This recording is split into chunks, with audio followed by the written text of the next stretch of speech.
حضور صلی اللہ تعالیٰ علیہ وسلم نے اس سے کہا کہ بھائی چابی ذرا دے دو، میں خانہ کعبہ کے اندر سے زیارت کرنا چاہتا ہوں۔ کہنے لگا کوئی اور ہوتا تو میں دے دیتا، آپ کو نہیں دوں گا۔ معاذ اللہ ثم معاذ اللہ۔ میرے رسول پاک کی بات نہ ستارے بھی مانتے ہیں، چاند بھی مانتا ہے، سورج بھی مانتا ہے۔ حضور اگر سورج کو کہنا واپس آ، حضرت علی نے نماز پڑھ دیا تو وہ آ جاتا ہے، اور اگر حضور فرما دیں چاند کو دو ٹکڑے ہو جا تو وہ دو ٹکڑے ہو جاتا ہے۔ سورج بھی بات مانتا ہے، چاند بھی بات مانتا ہے۔ یہ سارے میرے رسول کریم علیہ السلام کے غلام ہیں۔ جہاں جہاں تک رب کریم کی خدائی ہے وہاں میرے حبیب کی مصطفائی ہے۔ حضور وہیں چاہتے نا، وہیں چاہتے تو حضرت عمر اگر حکم دیں تو زمین تیل واپس کرتی ہے، تو حضور حکم دیتے تو وہ کافر اندر دھنسا لیتی زمین، سارا کام اسی وقت ہو جاتا۔ لیکن حضور نے کیا فرمایا؟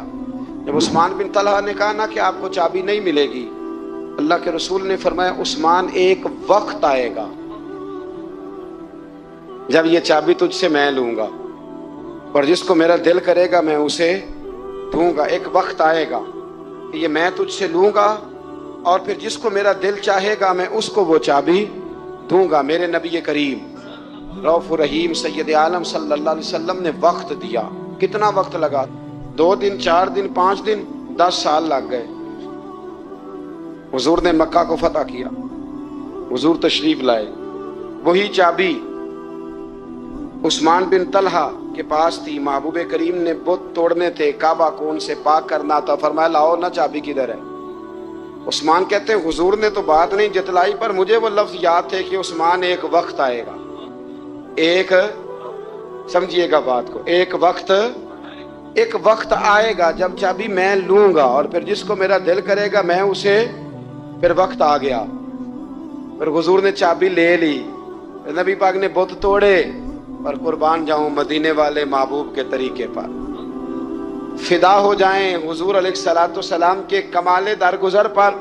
جب حضور فارغ ہوئے نا بیت اللہ کو صاف کر کے، تو فرمایا کدھر ہے ابھی عثمان بن طلحہ؟ وہ آئے تو حضور فرمانے لگے یہ چابی پہلے تیری خاندانی وراثت تھی، پھر میں نے اپنے وعدے کے مطابق لے لی، اب میں تمہیں واپس کر رہا ہوں، اب یہ چابی میں تمہیں واپس کر رہا ہوں، میں یہ چابی میں تمہیں دے رہا ہوں، لہذا اب تیری نسل سے بھی قیامت تک کوئی نہیں لے گا، میں تمہیں یہ چابی دے رہا ہوں۔ تو بھائی وقت کا انتظار کریں۔ اور عثمان بن طلحہ کہتے ہیں میں نے حضور کا یہ کمال کرم دیکھا تو میں کلمہ ہی پڑھ گیا، میں مسلمان ہی ہو گیا۔ وقت کو دیکھیں، وقت کا انتظار کریں، آنے والا ٹائم دیکھیں۔ ہم نا ٹائم نہیں دیتے، ہمیں جلدی بڑی ہے، کاروبار ٹھیک ہو جائے تو شام کو ہو جائے، بچہ تندرست ہو جائے تو پھر شام کو۔ اور حضور صلی اللہ تعالی علیہ وسلم اپنے کئی سو صحابہ کے ساتھ احرام باندھ کر مقام حدیبیہ پر پہنچ گئے۔ سفیر اس کو بنایا جاتا تھا جو بڑا سمجھدار اور زیرک آدمی ہوتا تھا۔ نبی پاک صلی اللہ علیہ وسلم نے اس موقع پر جس کو اپنا سفیر بنا کے بھیجا وہ حضرت سیدنا عثمان غنی رضی اللہ تعالیٰ عنہ۔ حضور نے انہیں سفیر بنا کر کے مکہ مکرمہ میں بھیج دیا، اور 2 ٹارگٹ دیے اپنے سفیر کو، 2 باتیں فرمائے ایک تو جا کے مکے والوں کو بتاؤ کہ ہم جنگ کرنے نہیں آئے، اللہ کے گھر کا دیدار کرنے آئے، اور بڑے پرامن طریقے سے ہم طواف کریں گے، سعی کریں گے، عمرہ کریں گے، لوٹ جائیں گے، یہ ہمارا واحد ایجنڈا ہے، اس کے علاوہ کوئی پروگرام نہیں ہے۔ اور دوسرا انہیں یہ بتاؤ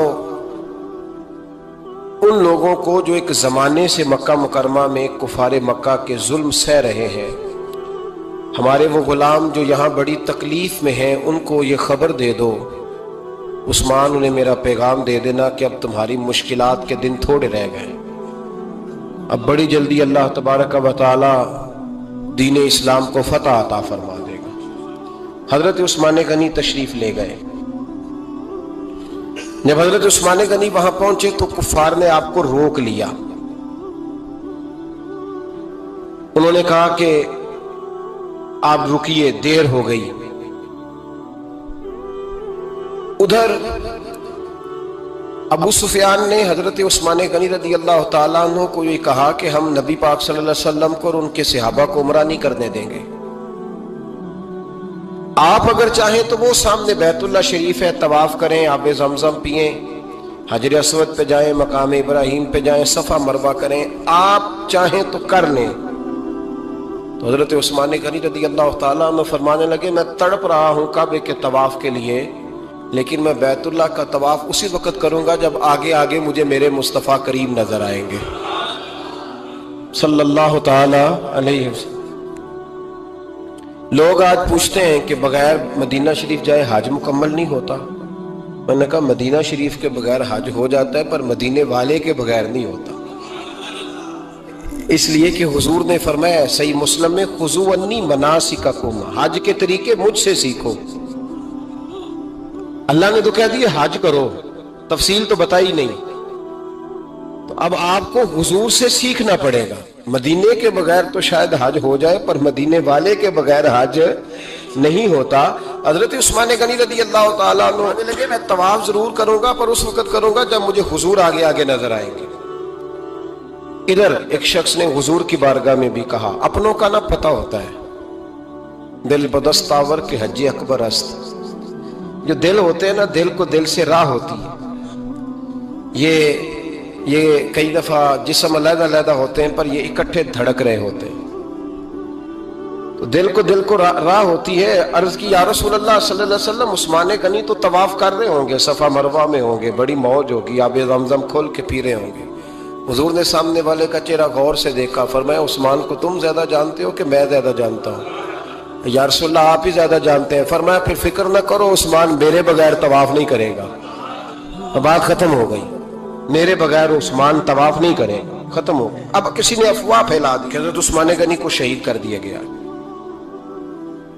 نبی پاک علیہ السلام تک بھی خبر آئی، حضور جانتے تھے۔ ہمارا دل نہیں کرتا کوئی انتشاری بات کرنے کو، لیکن جب لوگ کرتے ہیں تو پھر دل کو تکلیف ہوتی ہے۔ اب یہاں سب نے لکھا ہے کہ نبی پاک صلی اللہ علیہ وسلم کو خبر ملی، حضور پریشان ہوئے، صحابہ کو مشورے کے لیے بھی بلایا، بیعت رضوان بھی ہوئی۔ اگر علم غیب ہوتا یہ سارا کچھ نہ ہوتا۔ اور میں نے کہا خدا کے بندے، اگر حضور اپنا علم غیب اس وقت ظاہر کرتے تو حضرت عثمان کے لیے قرآن کی آیتیں نہ نازل ہوتی، اس بیعت کے تذکرے نہ ہوتے۔ ہر بات پہ لوگ معاذ اللہ تعالیٰ۔ اب دیکھیے نا، یہاں یہ جملہ چھوڑنے کی کیا ضرورت ہے؟ تم قوم کو کیا دے رہے ہو؟ لوگوں کو کیا بتا رہے ہو کہ نبی پاک علیہ السلام اندھیرے میں بیٹھ کے فیصلے کر رہے تھے؟ کیا بتا رہے؟ آج انٹیلیجنس کی رپورٹس بتا دیتی ہیں کہ وہ فلاں کس طرح کا ماحول ہے اور آپ نے کس طرح کرنا ہے، تو تمہیں اپنی خفیہ ایجنسیوں کے مطابق تم فیصلہ کرو تو کہتے ہو ہم بھئی اندھیرے میں فیصلہ نہیں کر رہے، ہمیں رپورٹ ہے تو فیصلہ کر رہے ہیں۔ اور نبی پاک علیہ السلام کے بارے میں تم لوگوں کو یہ بتا رہے ہو کہ حضور اندھیرے میں فیصلہ کر دیتے تھے، پتہ ہی نہیں تھا۔ کس طرح کی بات کرتے ہو؟ میرے محبوب پاک علیہ الصلوۃ والسلام فرماتے ہیں کہ اللہ تبارک و تعالیٰ نے مجھے اس طرح کا علم عطا فرمایا ہے کہ جو تمہارے ذہن میں ہو مجھ سے پوچھو، میں فوراً تمہیں جواب دوں گا۔ لیکن لوگ اڑ گئے ہیں، کیا کیا جائے؟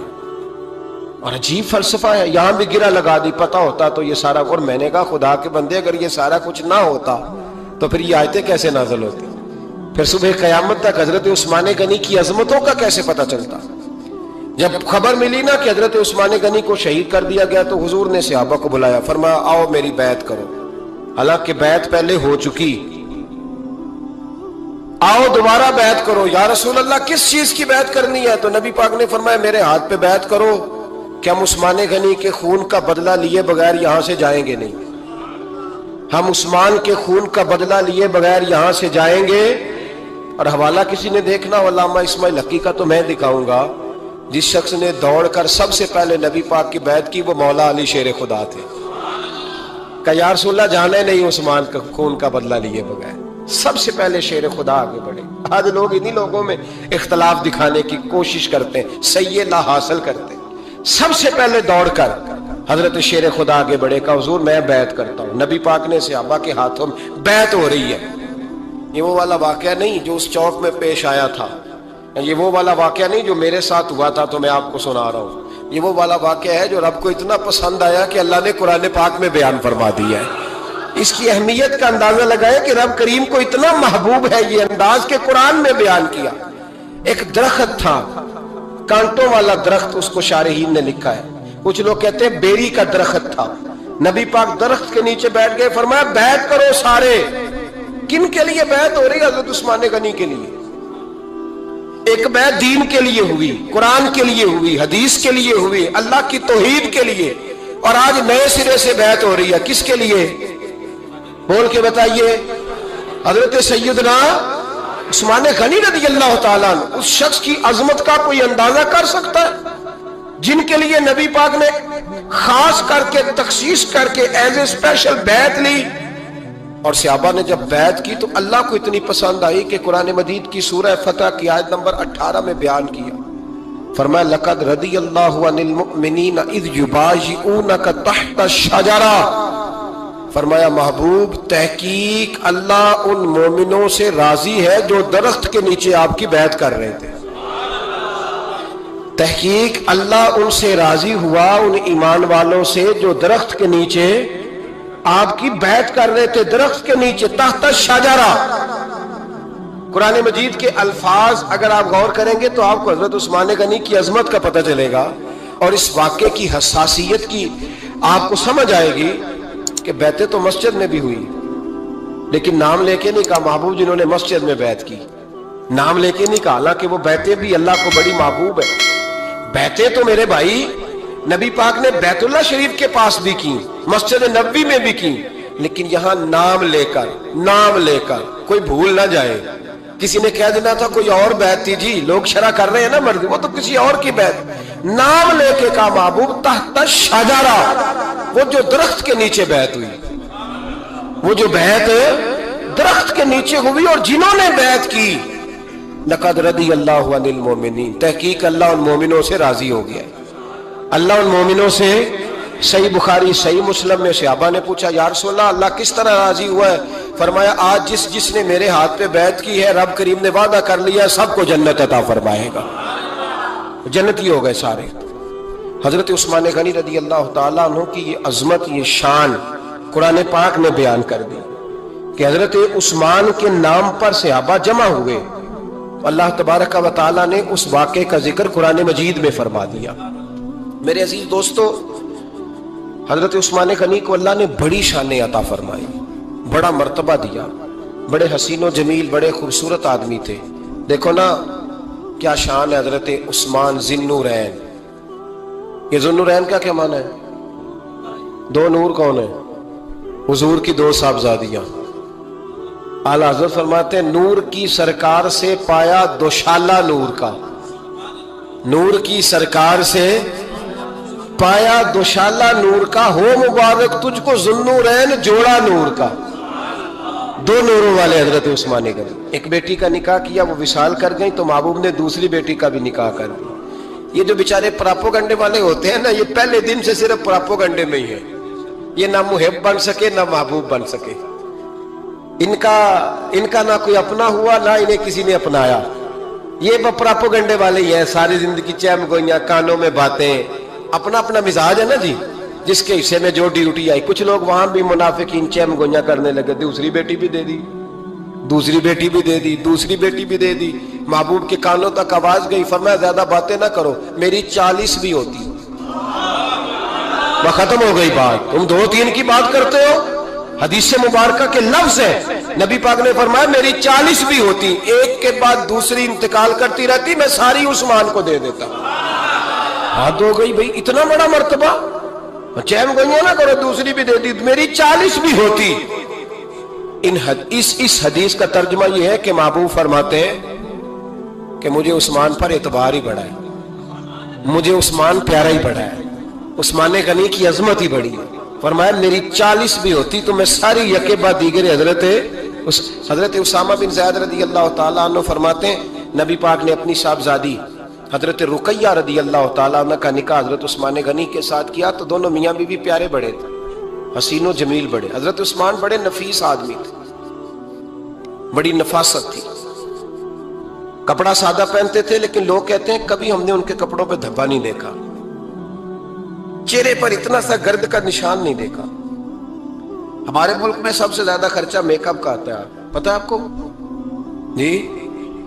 اب اگلی جو بات کرنی ہے اس پہ اپنے آپ کو وقت کتنا دیتے ہو، سجنے میں، سورنے میں، تیار ہونے میں کتنا وقت لگاتے ہو؟ فرمانے لگے حضرت عثمان غنی اتنا تو ٹائم ہی نہیں ہے کہ اپنے آپ کو دیا جائے۔ تو قبر اتنے پیارے کیسے لگتے ہو؟ فرمانے لگے اپنی وجہ سے نہیں لگتا، حضور کی وجہ سے پیارا لگتا۔ کب وہ کس طرح؟ فرمانے لگے نبی پاک صلی اللہ علیہ وسلم نے ہمیں وضو دیا ہے، فرمایا ایک دفعہ وضو کر کے آئینے کے سامنے کھڑا ہوتا ہوں یوں لگتا ہے اللہ نے میرے چہرے کو پہلے سے زیادہ نور عطا کر دیا ہے۔ دیکھیں نا، باقی جسم چھپا ہوا ہے اور جو ظاہر ہے اس پر وضو کا حکم ہے۔ ہاتھ ظاہر ہے تو وضو کر لو، پیر پردے سے باہر ہے تو ان کو دھو لو وضو میں، چہرہ پردے سے کپڑوں سے باہر ہے تو اس کو وضو میں۔ تو عثمان غنی فرماتے 5 وضو تو میں تازہ کرتا ہوں، پچھلا ہو بھی تو نئی نماز تازے وضو سے پڑھتا ہوں۔ اور فرماتے اگر میرا قرآن مجید کھولنے کا ارادہ بن جائے تو پھر وضو 6 بھی ہو جاتے ہیں، اور تہجد کے وقت اٹھوں تو 7 بھی ہو جاتے ہیں۔ فرماتے علیحدہ سے درود پاک پڑھنے بیٹھوں تو پھر 10-11 وضو بھی ہو جاتے ہیں۔ میں وضو کرتا رہتا ہوں تو اللہ تازگی عطا کر دیتا ہے۔ حضرت اسامہ بن زید حضور کے غلام زادے فرماتے میں چھوٹا سا تھا تو نبی پاک کے گھر میں گوشت پکا تو سرکار کو 4 بیٹیوں سے بڑا پیار تھا، حضرت فاطمہ سے زیادہ ہے لیکن 4 بیٹیوں سے بڑی محبت تھی۔ حضرت رقیہ اور جناب عثمان غنی کے گھر میں اسامہ بن زید کہتے ہیں حضور نے مجھے سالن دینے بھیجا، میں چھوٹا سا تھا اور بھی پردے کی آیتیں بھی نہیں آئی تھی، حکم بھی نہیں آیا تھا۔ کہتے ہیں میں سالن دینے گیا، واپس آیا تو میں نے ان دونوں کو بیٹھے دیکھا تو میں نے اتنے حسین میاں بیوی کبھی دیکھے نہیں تھے اور میری طبیعت کھل اٹھی۔ فرماتے ہیں جب واپس آیا نا سرکار نے میرا چہرہ دیکھا، میں نے تو بات کرنی نہیں تھی، حضور نے چھیڑ دی۔ فرمایا میری بیٹی اور داماد کو دیکھ کے آئے ہو؟ یا رسول اللہ دیکھ آیا ہوں۔ فرمایا ایسا حسین جوڑا دنیا میں کبھی دیکھا ہے؟ کہا یا رسول اللہ اللہ کی عزت کی قسم کبھی دیکھا ہی نہیں۔ یہ ظاہری حسن اللہ نے حضرت سیدنا عثمان غنی رضی اللہ تعالیٰ عنہ کو عطا۔ ایک بات میری یاد رکھنا، حسن ظاہر کا نہیں ہوتا، حسن ظاہر کا نہیں ہوتا، ظاہر کا میک اپ ہوتا ہے، حسن ہمیشہ باطن کا ہوتا ہے۔ جن لوگوں کے اندر معصومیت ہوتی ہے ان کے چہروں پہ بھی آئی جاتی ہے۔ کوئی نہیں سمجھ آئی شاید آپ کو؟ اندر اگر بندہ کڑوا ہونا، کسیلا ہو، چہرہ نہیں روشن ہوتا۔ اس کی دلیل حدیث میں موجود ہے۔ نبی پاک صلی اللہ علیہ وسلم سے صحابہ نے کہا یا رسول اللہ اللہ کا ولی کون ہوتا ہے؟ فرمایا جس کا چہرہ دیکھنے سے اللہ یاد آئے۔ تو ولایت کا تعلق دل سے ہے، چہرے سے نہیں۔ ولایت کا تعلق بولیے دل سے ہے، چہرے سے ولایت کا تعلق نہیں ہے۔ لیکن حضور نے دلیل کیا دی؟ چہرہ دیکھو تو اللہ یاد آئے۔ گویا محبوب نے فرمایا کہ دل اگر ولی کا ہو تو پھر اللہ تعالیٰ دل کی برکت سے چہرہ بھی نورانی عطا فرما دیتا ہے، چہرہ بھی نورانی۔ بہت سارے میں نے ایسے بزرگوں کو دیکھا جن کے رنگ گورے نہیں تھے پر نورانی تھے۔ ہمارے علامہ فیض احمد اویسی صاحب رحمۃ اللہ علیہ میرے استاد گرامی کا رنگ گورا نہیں تھا، لیکن جو بابا جی کو دیکھتا تھا فدا ہی ہو جاتا تھا۔ رنگ گورا نہیں تھا، گندمی تھا، لیکن کیا بات تھی چہرے کی معصومیت کی۔ تو یاد رکھیں حضرت عثمان غنی کے باطن میں جو حسن تھا، جو وقار تھا، وہ چہرے سے چھلکتا تھا۔ چند خوبیاں بڑی زیادہ تھی حضرت عثمان غنی میں، بہت زیادہ تھی چند خوبیاں۔ ایک بہت بڑی خوبی حضرت عثمان غنی کی جس کو نبی پاک نے بڑا چاہا، وہ تھا حضرت عثمان غنی کا سخی ہونا۔ مالا والے سخی نہیں ہوندے، مالا والے سخی ان کے پاس تو پیسہ وافر ہوتا ہے، کسی وقت 10,000 کا تعاون کاری دیتے ہیں کسی کے ساتھ، وہ سخی نہیں ہوتے۔ بھائی کسی ایک بندہ 1.5 کروڑ کی اسامی ہے تو کسی کو 20,000 کا تعاون کر دے، سخاوت تھوڑی ہے، کروڑوں روپیہ اس کے پاس پڑا ہوا ہے۔ مالا والے سخی، یہ میاں صاحب نے کہا مالا والے سخی نہیں ہوندے تے سخیاں کول مال نہیں ہوندا،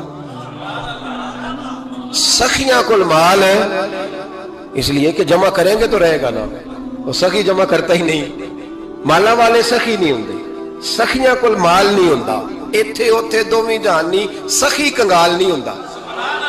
حضرت عثمان غنی رضی اللہ تعالیٰ عنہ فرماتے ہیں کہ جس دن حضور نے تبوک کے لیے جیش اسرا کے لیے اعلان کیا نا تو حضرت عثمان غنی فرماتے ہیں کہ حضرت ابو بکر صدیق تو سارا مال لے آئے تھے، جناب عمر آدھا لے آئے تھے، مولا علی شیر خدا نے جی کھول کے دیا تھا، لیکن 800 گھوڑے بما پالان کی ضرورت تھی۔